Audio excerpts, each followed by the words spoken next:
पुनि कृपाल लियो बोली निषादा, दीने भूषण बसन प्रसादा। जासु भवन मम सुमिरन करहूँ, मन क्रम बचन धर्म अनुसरहूँ। तुम मम सखा भरत मम सम भ्राता, सदा रह्यो पुर आवत जाता। बचन सुनत उपजा सुख भारी, परहु चरण भरि लोचन बारी। चरण नलीन उर धरि गृह आवा, प्रभु सुभाव परिजनन सुनावा। रघुपति चरित देखि पुरबासी, पुनि पुनि कहि धन्य सुख राशि। राम राज बैठे त्रैलोका, हर्षित भय गए सब शोका। भयरु न कर काहू सन कोई, राम प्रताप विषमता खोई।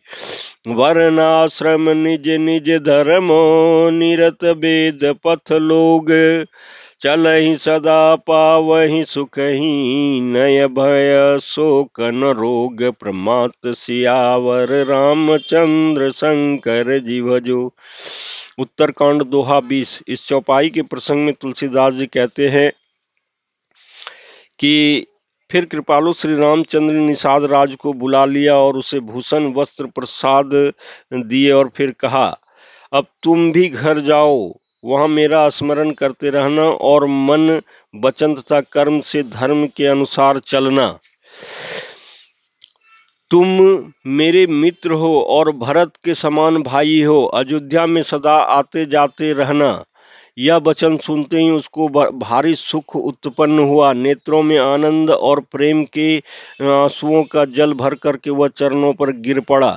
फिर भगवान के चरण कमलों को हृदय में रखकर वह घर आया और आकर अपने कुटुंबियों को उसने प्रभु का स्वभाव सुनाया। श्री रघुनाथ जी का यह चरित्र देखकर अवधपुरवासी बार बार कहते हैं कि सुख की राशि श्री रामचंद्र जी धन्य हैं। श्री रामचंद्र जी के राज्य पर प्रतिष्ठित होने पर तीनों लोग हर्षित हो गए।